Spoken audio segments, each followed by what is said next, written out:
मेरे प्यारे मित्रों, जय हिंद। एकेडमी फॉर एजुकेशन में आपका स्वागत है। हम लगातार किसी न किसी टॉपिक की बात करते आ रहे हैं।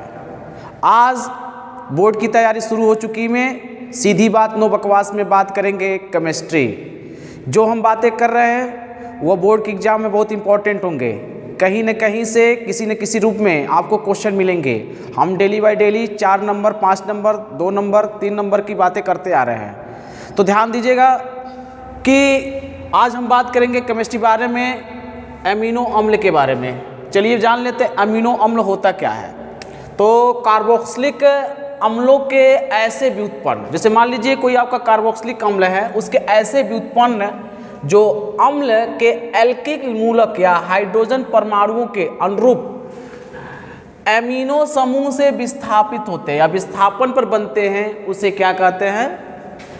एमिनो अम्ल कहते हैं। जैसे एसिटिक अम्ल को NH2 amino group, NH2CH2 COOH, इसे कहा जाता है एमिनो एसिटिक एसिड। इसमें देखिए CH3 में एक निकल गया है हाइड्रोजन, यहाँ पर NH2 आ गया, NH2 जुड़ गया है, तो NH2 यहाँ CH2 COOH। एमिनो समूह के स्थिति के अनुसार इन्हें अल्फा, बीटा, गामा इत्यादि अमीनो अम्लों से वर्गीकृत किया गया है। मतलब अमीनो समूह के विस्थापन के अनुसार, स्थिति के अनुसार इसे कितने रूप में बांटा जाता है? अल्फा, बीटा, गामा के रूप में बांटा जाता है एमिनो अम्ल। और यह 3 भागों में बटा हुआ है। कितने भागों में बटा हुआ है? 3 भागों में। पहला उदासीन, एमिनो, अम्लीय और क्षारीय। अब पहला हेडिंग क्या रहेगा? उदासीन एमिनो अम्ल क्या होता है। देखिए उदासीन एमिनो अम्ल में इनमें एक एमिनो ग्रुप होता है, दूसरा एक कार्बोक्सिलिक समूह होता है। जैसे यहाँ पर देख लीजिए, ये आपका क्या है? उदासीन है। यहाँ पर NH2 क्या है? एक एमिनो अम्ल, एमिनो ग्रुप है। यहाँ पर आपका COOH, ये क्या है? एक कार्बोक्सिलिक समूह है। दूसरे में अम्लीय क्या है? अम्लीय अमीनो अम्ल किसे कहते हैं? इनमें एक एमिनो होता है और 2 कार्बोक्सिलिक समूह होता है। जैसे NH2 क्या है? एक एमिनो समूह है और COOH देखिए 2 बार दिया है, इसे क्या कह देते हैं? इसे कार्बोक्सिलिक समूह कहते हैं। 2, तो ये कौन सा बनाएगा? एक एमिनो और 2 क्या है? कार्बोक्सिलिक समूह मिलकर क्या बनाएंगे? अम्लीय एमिनो अम्ल बनाएंगे। इसका नाम है एस्पार्टिक अम्ल या अल्फा एमिनो सक्सिनिक अम्ल कहा जाता है। इसका नाम याद रखिएगा। तीसरा क्या है? क्षारीय एमिनो अम्ल। इसमें क्या होगा? 2 अमीनो हो जाएगा ग्रुप और एक क्या होगा? कार्बोक्सिलिक समूह होगा। इसमें एग्जाम्पल देखिएगा, NH2 क्या है? 1 बार है। NH2 कितनी बार है? एमिनो 2 बार है। ठीक है। और इसमें COOH कार्बोक्सिलिक अम्ल क्या है? देखिए कार्बोक्सिलिक समूह कितनी बार? 1 बार है। इसका नाम क्या है? कि लाइसिन या alpha beta di amino caproic अम्ल है। ये क्षारीय। तो 3 तरह के एमिनो होते हैं। पहला उदासीन, दूसरा अम्लीय, तीसरा क्षारीय। उसका उदाहरण भी दे दिए। तो इसमें क्वेश्चन बन सकते हैं कि एमिनो अम्ल क्या है, ये कैसे प्राप्त किया जाता है और इसका कितने प्रकार होते हैं। ठीक है, तो 3 प्रकार होते हैं, बता चुके उदाहरण के सहित। अब हम बात करेंगे एमिनो अम्ल के भौतिक गुण। एमिनो अम्ल के भौतिक गुण के एमिनो अम्ल कैसे होते हैं? एक अम्ल क्रिस्टलीय ठोस होते हैं और ये मीठे स्वाद के होते हैं। जल में विलेय होते हैं किंतु अल्कोहल में क्या होते हैं? कम विलेय होते हैं।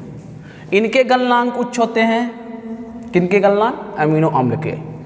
और ये गलनांक पर थोड़ा अपघटित हो जाते हैं। देखिए इस गलनांक पर क्या होता है? थोड़ा क्या हो जाते हैं? अपघटित हो जाते हैं। इसमें पेप्टाइड बन पाया जाता है। जब पेप्टाइड किसे कहते हैं? जब किसी एक यौगिक के कार्बोक्सिलिक समूह में दूसरी यौगिक के एमिनो समूह के साथ जब क्रिया किया जाता है। देखिए जब किसी यौगिक के कार्बोक्सिलिक के समूह के साथ और उसमें क्या है? उस दूसरे यौगिक के एमिनो समूह के साथ क्रिया कराया जाता है, तो जो उत्पाद बनता है उसे क्या कहते हैं? एमाइड। इसे दिया है यहाँ पर कार्बोक्सिलिक है, ये एमाइड है, सॉरी ये कार्बोक्सिलिक अम्ल है, दिखाई दे रहा है ना कार्बोक्सिलिक समूह। और दूसरा क्या है आपका? ये एमिनो समूह है ना, NH2 समूह। अब जब दोनों आप आपस में अब क्रिया करेंगे तो ये बनाएगा R-CONH R- यहाँ से बनेंगे और H2O बाहर निकलेगा। और इसमें जो बॉन्ड होगा CONH में, उसे क्या कह देंगे? पेप्टाइड बॉन्ड कह देंगे। और इसमें एमाइड क्या है, R बराबर H है, जो एल्किल समूह के रूप में होता है। अतः एमाइडों में रासायनिक रूप से सक्रिय भाग CONH होता है, बताया ना, CONH होता है। इस प्रकार एमाइड बंध को पेप्टाइड बंध, जो एमाइड बंध होता है उसे क्या कहते हैं, पेप्टाइड बंध कहते हैं। एमिनो अम्लों के परस्पर संगठन से बने उत्पाद को क्या, पेप्टाइड उत्पाद कहा जाता है। क्या कहा जाता है, पेप्टाइड उत्पाद का। तो ये हम बात किए हैं, पूछ सकता है कि एमिनो अम्ल होते क्या हैं, कितने प्रकार के पाए होते हैं और अल्फा बीटा गामा के रूप में भी होते हैं, और ये पूछ लेगा इसका भौतिक गुण क्या है और पेप्टाइड बंध होता है क्या, उसका रिएक्शन क्या है, कैसे पेप्टाइड बंध बनते हैं, ये भी, और जो उत्पाद बनते हैं उसे पेप्टाइड उत्पाद कहते हैं। तो ये दोस्तों क्या था, बोर्ड की तैयारी शुरू हो चुकी है, एक इम्पॉर्टेंट फैक्ट था। इसी तरह से मिलते रहेंगे, किसी इन्फॉर्मेटिव बात करें, ये बहुत इंपॉर्टेंट है, किसी न किसी रूप में आपके एग्जाम में आएंगे क्वेश्चन के रूप में। आपको बस एक बार क्या करना है, इस लेक्चर को देखना है, और हम मिलेंगे कल इसी तरह से क्या करें मुद्दे बात करेंगे। Thank you very much.